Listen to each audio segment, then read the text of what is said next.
squad was announced there during the week or late last week. So looking against what you thought the goalkeepers is fairly the three goalkeepers are per normal. There's no change there. So just a quick word on the goalkeepers and then just a quick look at the defenders.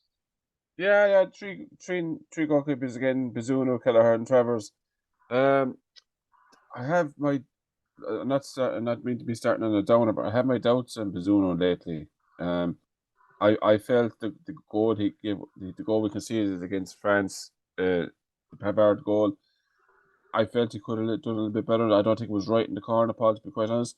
And there has been a lot of talk that a lot of people feel Sunderland hammered Southampton 5-0 at the weekend, and there was definitely one or two goals, definitely one goal and a long range shot. A lot of people have a lot of doubts in Bazunu on his ability to save long range shots. It seems to be a problem with him lately, and even the fans of Southampton are sort of getting on his case now. And there was talk. It was like there was some meeting I think with some fans, and some they're asking questions on the management and stuff like that. It's similar to what happened with Lampard when he was young, with Harry Redknapp defended him. But yeah, it was something similar to him with the Southampton manager defended Bazunu. But yeah, he's not in great form, Paul, to be quite honest. And this is a game that we need everyone on form. The next two games against French and the Dutch, we need goalkeepers, defenders, everyone on form, because we're not going to get many chances. They're going to get majority of the chances of the games. We need everyone on point now, and it is a concern I have now with Bazunu at the moment. His form isn't great, but to be fair, given Gallagher's not playing in Liverpool, he's on the bench. My feeling was, I don't know about yours, he should have gone out on loan. I don't think he's going to get much experience, play second fiddle to Allison. He's not going to get, unless there's a major injury to him, he's not going to play many league games. He's only going to play a few games in the League Cup, maybe a few games in the Europa League, but he's not going to see much action from this squad to the next squad in the next qualifiers. So that's a huge concern. Other than that, we're just going to have to go over what we have. Mark Travers is actually, I think he was sent out on loan. He is playing, but Bazunu is probably the number one for a reason, and we're probably going to have to go over it, but I have my concerns about Bazunu and goals at the moment. Yeah, I suppose the only comment before we go to the defenders is Bazunu is young enough to, and they always say goalkeepers develop in their mid to late 20s. So, look, I think he's the number one. He's played well for Ireland. Until his form deserts him for Ireland, I think he has to keep picking him, and I think he will pick him because Stephen Kinney seems to, natural enough, he's like his players were performing for him alone. So, Jim, we'll move on to the defenders there. And just a quick word there, I think John Egan is named in the defenders. He plays in the Premiership with Sheffield United, but it seems he's a bit of an injury. But by all accounts, he's out of the game against France, and we're not sure will he be even available for the second game. And another player has been brought in. He's not named there. He's a player which this is Abby Daly. I hope I got pronounced rightly. If I haven't, I apologise. But he was quit Norwich, but during the transfer window, he was transferred to the Premiership with Nottingham Forest. So he's in the squad there in the defenders. So your thoughts on that, the rest of the defenders? Yeah, John Egan looks a major doubt, Paul. You're correct in that. I think he went off in the game against Everton on Saturday and the early afternoon kickoff against Everton, and it doesn't look good at the moment. He's with the squad. He has some fitness tests. I think he went for a scan as well on the injury that he has. His club are saying, look, if he's not fit, he's not playing, and because they really need him. Sheffield United are going to be involved in relegation battle all season, so I would be surprised if the risk him, Paul, to be quite honest, which I think for the two games, if his club are saying if he's not fit, he's not playing, and I don't think for an injury after so early in the game on the Saturday, they didn't come out then and play a full 90 minutes on the Thursday. I think he's asking for too much. So I would sincerely, I say by the time this recording was out, he'd be ruled out by the time by later on today. So I'd be amazed if they do play him, and I think he's a huge loss because he's when Seamus Coleman isn't playing, he's the captain. Now I know we've got leadership there now with Shane Duffy back in the squad. I'm happy to see Shane Duffy back in there because I think he's one of our best defenders. But John Egan has been captain numerous times when Coleman's been injured, and I think he's a good leader, he's a good player, and he is a loss. But we're just going to have to manage without it, Paul. Yeah, I see you mentioned Shane Duffy back in the squad. So Shane Duffy, is he with Norwich? He's with him. Am I correct in that? He's with Norwich. He was with Fulham last season. He got a couple of games last season. It was Fulham had a settled back four central defence, and he never really got looking. So he's gone out to Norwich City, a permanent transfer. Yeah, okay, yeah. So what have the rest of the defenders there? What do you think of them? I think Nathan Collins is a good ball playing defender. I think he's a good player. He had a he had a poor enough second half of the season. He couldn't really get back into the Wolves side, and the Wolves side was at the relegation. So he's gone to Brentford now, and he seems to be playing well. Darragh O'Shea, it's a baptism of fire for Burnley at the moment. The team was they're taking some hammerings off Tottenham, and they got well beaten against Manchester City as well, and Villa, all 3 games at home. So it's he's coming in maybe on a bit of a downward club form, but as you said, for Ireland, he's performed very, very well. Good to see Enda Stevens back in the squad. Darrell Lenihan as well. I think he's a good player at Middlesbrough. James McLean, I know he's playing. I know we discussed it yesterday with all the Irish players in the Premier League and the Premiership, the Premier League and the Championship. He's playing at the moment in League Two with Wrexham. As you said yourself, I just know for the older listeners like myself, League Two is the old fourth division, the lowest level in professional sport in England. That's right, yeah, that's right. And look, as you said yourself, he's won over 100 caps. He's coming to the twilight of his career. I totally accept that. But even Stephen Kenny said himself, like, for picking a player from League Two isn't ideal. But look, this Clint knows himself. This is his last campaign, so I suppose he's taking care of himself and trying to get games where he can. Ryan Manningham, I'm delighted to see him back in the squad. I think he's been a player that Kenny, I don't know, for some reason he hasn't trusted. I know maybe his injury record mightn't be great, but he has been playing well for in the Championship now. I think it was Swansea City. So I'm glad to see him back. Matt Doherty is concerned too. He has only, I think he played in the League Cup game, and now he scored 2 goals, fair enough, and he performed quite well. But that's the only game I think he's played for Wolves. If he has, he's already made a couple of minutes off the bench in the Premier League. So it is a concern. The player, the Udinese player there, I think he was born in Wexford Feisty. I can't pronounce his second name, but he's a good young player. He's in the squad. Is he playing outside Italy? Is he with the club in Italy?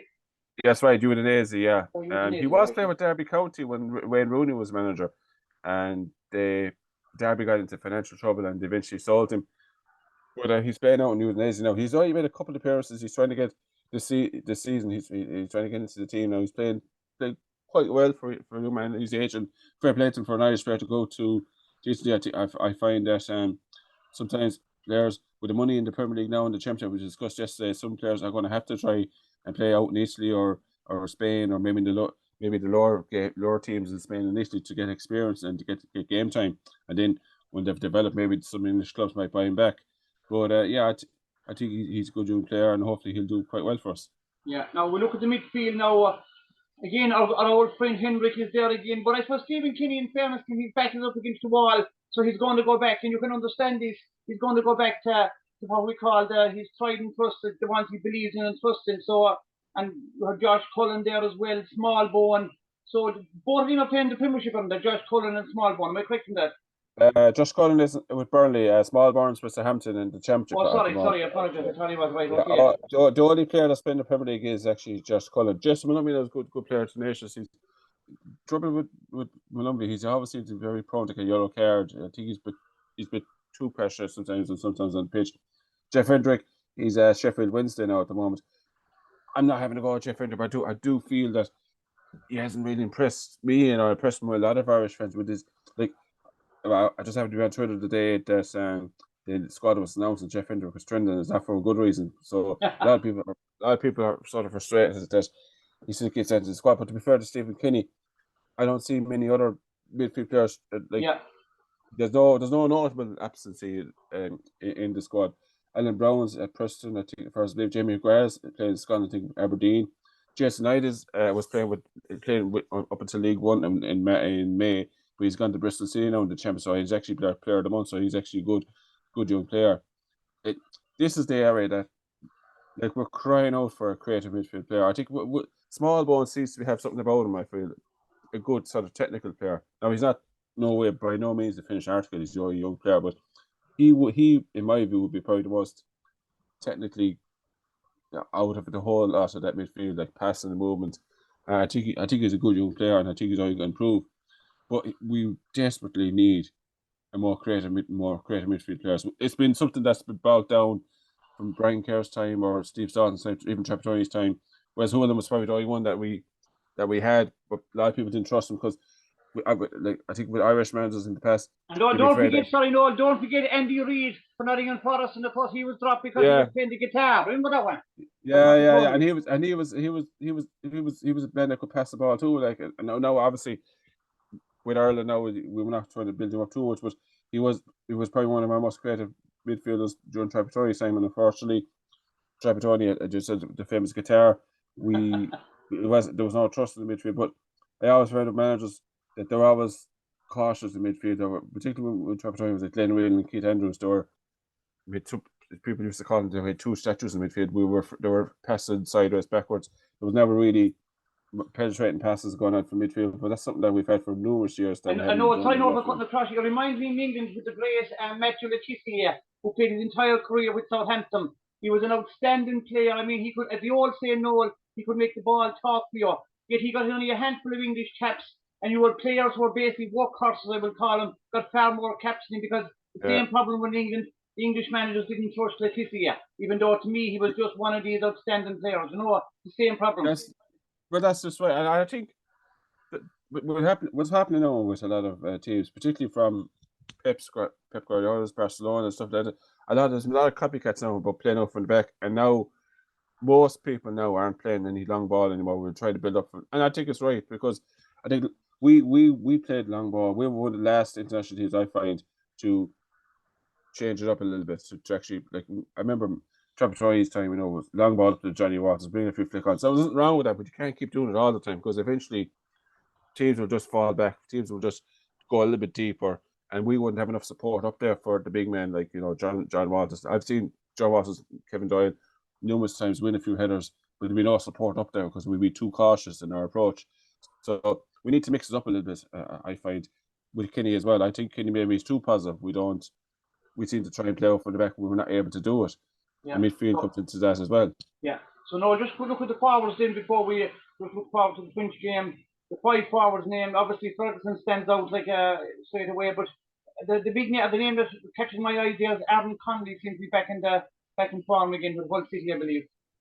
Yeah, he's with Hull City. He went off the rails a little bit after he played quite well in the campaign under McCarthy, but with injuries and form, he was at Brighton, and I think he's got 2 great goals against Tottenham, and we're talking, this kid has something about him.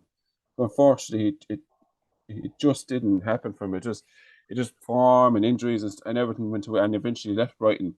I think he's made a permanent transfer now to Hull. He's been on loan a couple of times, but he seems to have found a good home with himself in Hull. He's playing okay. He's playing well, getting a few goals, and we really need him now on form, because everything's going to be all on Evan Ferguson. I think that's too much for an 18-year-old. I find that Evan Ferguson, we mentioned yesterday, I think he's levels above everyone in this Irish squad, and that's crazy about only 18-year-old. But he's starring and scoring goals in the Premier League. We have players we have a lot of players who aren't even playing the Premier League, and sometimes even in the Championship they're not playing their full minutes either. So it's like these players have been talked down as well a lot sometimes. Liam Brady, to be fair to him, said over the years, he said this is probably the worst group of players we've had in a long time. We've seen a lot of good players come through and not been used properly, and not qualify as well over the numerous tournaments we've missed out on. So we're a limited enough squad, but I think we've got a lot of fight and a lot of pressure. But that I can only take us so far. We desperately need now Evan Ferguson to bring in his form for Brighton into the Irish team. But unfortunately, he won't probably get the service he gets at Brighton. That's a given. But I think that's a given. So he's going to probably only like 1 or 2 chances in these 2 games if he's fit enough, and hopefully God willing he won't get injured. Yeah.